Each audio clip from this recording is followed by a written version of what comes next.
Welcome to exam तक। आज है 20 जनवरी और 20 जनवरी 2021 से बनने वाले सभी मोस्ट इंपोर्टेंट करंट अफेयर्स के क्वेश्चन हम आप लोगों को इस वीडियो में मिलेंगे। साथ में आपको हर एक क्वेश्चन के साथ में डिटेल में एक्सप्लेनेशन भी मिलेगा एंड लास्ट में आपको वोकैबुलरी भी मिलेगी। लास्ट में आपसे एक क्वेश्चन भी पूछूंगा जिसका आंसर आपको कमेंट बॉक्स में देना है, तो पूरा वीडियो ध्यान से जरूर से देखिएगा। इसकी क्विज एंड पीडीएफ आपको टेलीग्राम पर मिल जाएगी, सो ज्वाइन कर लेना, लिंक नीचे डिस्क्रिप्शन में दिया गया है। स्टार्ट करते हैं आज का वीडियो। पहला क्वेश्चन कौन सा है और सभी को बधाई हो, सभी को पता ही होगा। भारतीय टीम ने ऑस्ट्रेलिया को 2-1 से हराकर बॉर्डर गावस्कर ट्रॉफी जीती है। भारतीय कप्तान कौन थे इस सीरीज में मैं आपको बता दूं। मेन बात है बॉर्डर गावस्कर ट्रॉफी, इसके बारे में आपको याद रखना क्योंकि आपको एग्जाम देना है, आपको एग्जाम से मतलब है। मैं आपको वही चीजें बताऊंगा जो कि जरूरी है। 1996 97 से जो है ये स्टार्ट हुई थी। 96 आप लोग याद रखिए, ठीक है ना।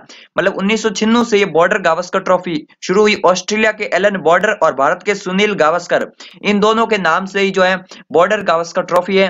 पूछ लिया जाता है सीधा क्वेश्चन की बॉर्डर गावस्कर ट्रॉफी जो है किस खेल से संबंधित है, तो क्रिकेट से संबंधित है। किस टीम के साथ, तो ऑस्ट्रेलिया और भारत के साथ होती है। 1996 से शुरू हुई थी। भारत इसको 9 बार जीत चुका है, ठीक है ना। 2018 में भी जीता था, 2017 में भी जीता था और अभी 2020-21 की ट्रॉफी भी जो है भारत ने जीत लिया है। अमूमन जो है 4 टेस्ट मैच होते हैं इस सीरीज में, तो ये आपको इंपॉर्टेंट याद रखना। बॉर्डर गावस्कर ट्रॉफी के बारे में जो डेटा आपको याद रखना होता है वो मैंने आपको बता दिया।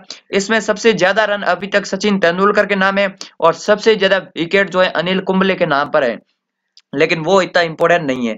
इसमें कप्तान कौन थे, अजिंक्य रहाणे कप्तान थे, बस आप सभी को पता ही होगा। पहले टेस्ट में विराट कोहली थे, हार गए थे वो टेस्ट और उसके बाद बने अजिंक्य रहाणे। और ये आप लोग देख सकते हैं यहाँ पर प्रधानमंत्री नरेंद्र मोदी जी का ट्वीट, कल तो सभी लोगों ने ट्वीट किया था, टीम इंडिया को बधाई दी थी और अमित भड़ाना का ट्वीट भी मैंने इंक्लूड कर लिया just for your entertainment. Next second question, हाल ही में भारत सरकार ने कब प्रतिवर्ष पराक्रम दिवस के रूप में मनाने की घोषणा की है। बहुत ही ज्यादा इंपॉर्टेंट लिख लीजिए, ये जो है बहुत ज्यादा इंपॉर्टेंट है। अभी जो है पराक्रम दिवस ये आपको याद रखना है, ये कब मनाया जाएगा। 23 जनवरी को मनाया जाएगा हर वर्ष। 2021 से ये शुरू हो रहा है डे। संस्कृति मंत्रालय ने इसको मनाने की घोषणा कर दी, यानी कि भारत सरकार ने इसको मनाने की घोषणा की है पराक्रम दिवस। अच्छा, 23 जनवरी को ऐसा क्या हुआ था, तो सुभाष चंद्र बोस की जयंती है और इस साल जो है 125वीं जयंती है सुभाष चंद्र बोस की, तो इसी कारण से ये अभी मनाना शुरू हुआ है। 23 जनवरी को प्रधानमंत्री नरेंद्र मोदी जो है कोलकाता में भी होंगे उनकी जयंती पर, तो ये आपको इंपॉर्टेंट याद रखना सुभाष चंद्र बोस के बारे में। 125वीं जयंती पर, उनकी जयंती पर पराक्रम दिवस मनाया जाएगा अब हर वर्ष। ये आप लोग ट्वीट देख सकते हैं डीडी न्यूज का, हर साल 23 जनवरी को पराक्रम दिवस के तौर पर मनाया जाएगा। प्रहलाद सिंह पटेल कौन है, संस्कृति मंत्री है प्रेजेंट टाइम में। चलिए नेक्स्ट अगर बात की जाए थर्ड क्वेश्चन की, ये भी इंपॉर्टेंट क्वेश्चन है। हाल ही में किसने, आज का जो करंट अफेयर्स का वीडियो है ये फ्रेंड्स मैं आपको बता दूं काफी सारे ऐसे क्वेश्चन है जो कि बहुत ही ज्यादा इंपॉर्टेंट है, तो आप लोग डेली करंट अफेयर्स का वीडियो तो जरूर देखिए। आप तो देखते हैं, मुझे पता है रेगुलर देखते हैं, लेकिन आप लोग शेयर भी जरूर से किया कीजिए, ठीक है ना। हाल ही में किसने 6ठी बार युगांडा के राष्ट्रपति चुनाव को जीता है, तो अभी युगांडा के 6ठी बार जीता है ये इलेक्शन, यानी कि युगांडा में जो है ना लगातार बहुत ही सालों से 1986 से लगातार यही राष्ट्रपति बनते आ रहे हैं और अफ्रीका में किसी भी देश में सबसे ज्यादा समय तक राष्ट्रपति रहने वाले यही है और ये है यावेरी मुसेवेनी, ठीक है ना। ये है युगांडा के राष्ट्रपति, 6ठी बार अभी जीत चुके हैं। 57% इनको वोट मिले, वो सब आपको याद रखने की जरूरत नहीं है। इनका नाम जरूर से याद रखना, युगांडा के अभी राष्ट्रपति बने और 6ठी बार बने हैं, तो इसीलिए इनका नाम जो है आपको याद रखना है यावेरी मुसेवेनी। बाकी अगर सिविल रामकावन, ये किसके है, सेशल्स के राष्ट्रपति है। चंद्रिका प्रसाद संतोखी सूरीनाम के राष्ट्रपति है। बीच में खबर आई थी कि 26 जनवरी को आ रहे हैं, लेकिन अभी नहीं आ रहे हैं। और गोटबाया राजपक्षे श्रीलंका के राष्ट्रपति है। चारों ही देशों के राष्ट्रपति का नाम याद रखना है। अगर युगांडा की बात की जाए, ये अफ्रीका में स्थित देश है, इसकी राजधानी है कंपाला और इसकी मुद्रा क्या है, युगांडाई शिलिंग जो है ये है यहाँ की मुद्रा। इंपॉर्टेंट याद रखना, राजधानी मुद्रा और राष्ट्रपति यावेरी मुसेवेनी। चलिए नेक्स्ट अगर बात करें चौथे क्वेश्चन की, हाल ही में भारत के पहले कोविड-19 वैक्सीन प्राप्तकर्ता कौन बने। अभी जो है भारत में 2 कोविड-19 वैक्सीन काम कर रही है प्रॉपर्ली, उनको मंजूरी दे दी है। 16 जनवरी को जब टीकाकरण शुरू हुआ वैक्सीनेशन का काम, सबसे पहले दिल्ली एम्स में टीका किसको लगाया, ये लगाया है मनीष कुमार को। मनीष कुमार कौन है, कोई फेमस पर्सनैलिटी नहीं है, ये दिल्ली एम्स में सफाई कर्मचारी है और इनको पूरे देश में जो है पहला टीका जो कोविड-19 का पहला टीका लगाया गया वो लगाया मनीष कुमार को। आपको इंपोर्टेंट इंपॉर्टेंट नाम याद रखना है, ये दिल्ली एम्स में सफाई कर्मचारी थे। तो ये अच्छी बात है भारत में कि भारत में स्वदेशी वैक्सीन सबसे पहले उस व्यक्ति को लगाई जाए जिसने कोविड-19 लॉकडाउन में इस देश के लिए, हम आम लोगों के लिए सेवा की। उसने उसने जो एम्स में अपनी सेवाएं दी है, तो उन लोगों को सबसे पहले टीकाकरण दिया जा रहा है, कोविड वॉरियर को, ठीक है ना। अगर बात करें डॉक्टर हर्षवर्धन की, आप सभी जानते ही हैं, ये है केंद्रीय स्वास्थ्य मंत्री। और इन्हीं से संबंधित अगला क्वेश्चन कौन सा है, हाल ही में डब्ल्यूएचओ कार्यकारी बोर्ड की 148वें सत्र की अध्यक्षता किसने की? तो अभी डब्ल्यूएचओ कार्यकारी बोर्ड की 148वीं सत्र की बैठक हुई है, 18 जनवरी से बैठक स्टार्ट हुई है। इसकी अध्यक्षता की है भारत के स्वास्थ्य मंत्री डॉक्टर हर्षवर्धन ने। आपको इंपॉर्टेंट याद रखना, ठीक है ना। टेड्रोस अधानोम कौन है? तो ये है डब्ल्यूएचओ के हेड प्रेजेंट टाइम में, लेकिन इसकी 48वें सत्र की अध्यक्षता किसने की है? तो ये भारत के स्वास्थ्य मंत्री डॉक्टर हर्षवर्धन ने की है। डब्ल्यूएचओ के बारे में तो बहुत ही ज्यादा इंपॉर्टेंट याद रखना, इसकी स्थापना 1948 में हुई थी, ठीक है ना। 1948 7 अप्रैल को, इसी कारण 7 अप्रैल को विश्व स्वास्थ्य दिवस मनाते हैं। जेनेवा में इसका हेडक्वार्टर है। कहां पर है? स्विट्जरलैंड के जेनेवा में।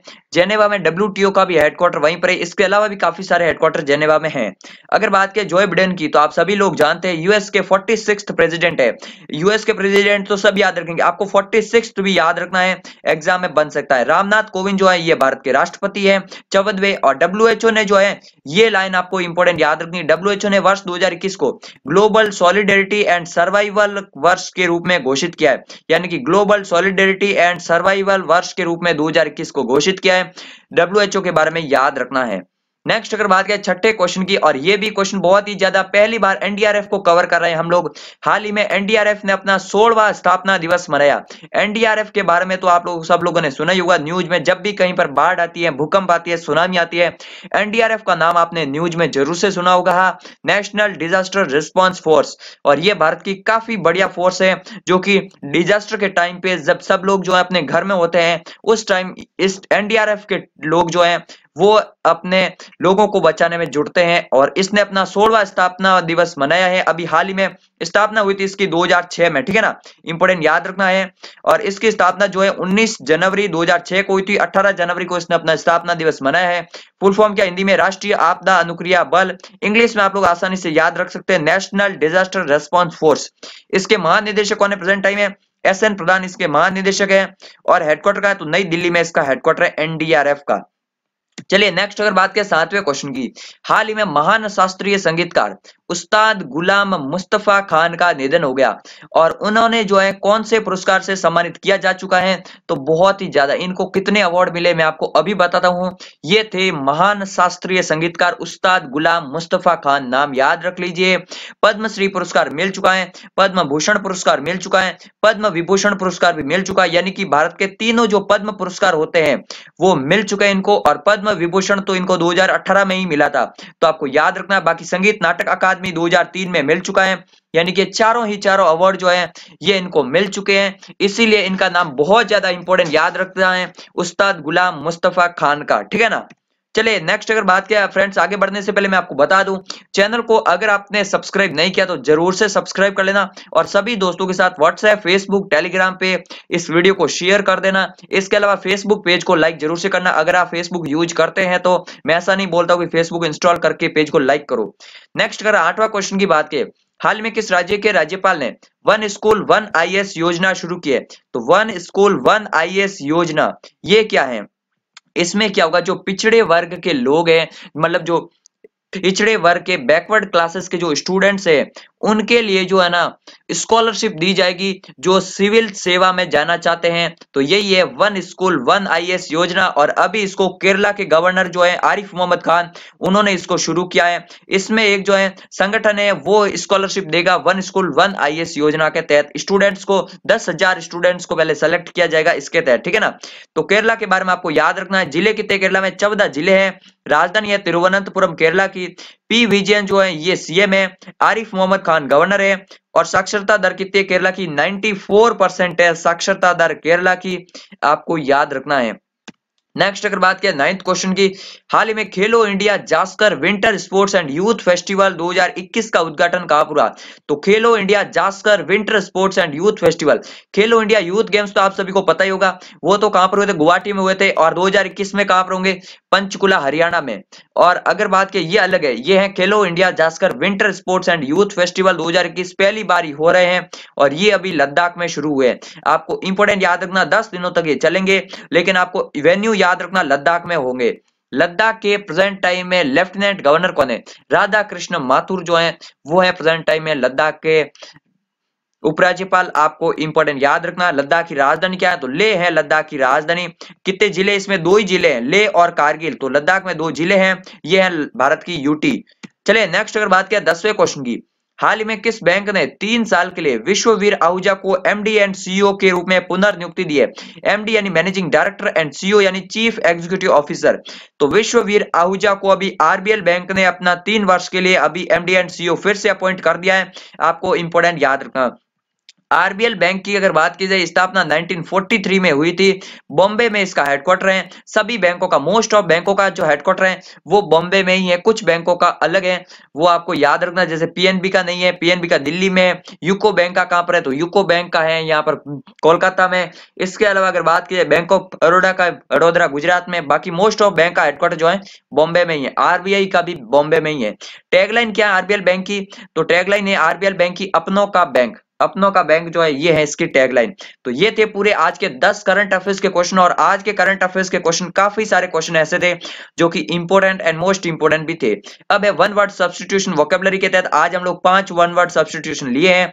और ये कौन से हैं? पहला है डेमागोग। डेमागोग मतलब political leader who deliver sentimental speech, यानी भड़काऊ भाषण देने वाला।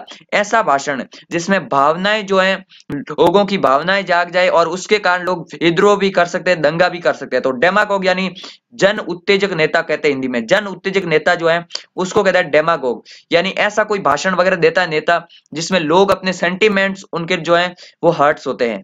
नेक्स्ट सेकंड कौन सा? एडिबल। एडिबल यानी कि वर्ड को देखते ही पता चल रहा है, एडिबल यानी कि खाने योग्य। That which is fit to be eaten यानी कि एडिबल, ठीक है ना। नेक्स्ट है इरूडाइट। इरूडाइट का मतलब क्या होता है?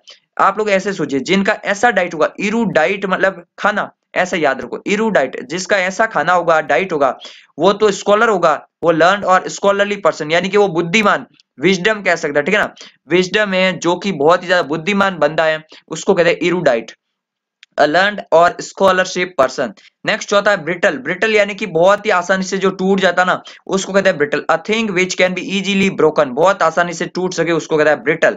नेक्स्ट है ग्लूटन। ग्लूटन यानी कि बहुत ज्यादा खाने वाला, पेटू कह सकते हैं, जो बहुत ज्यादा खाता है। सिंपल एग्जांपल तारक मेहता के हंसराज हाथी है ग्लूटन, ठीक है ना।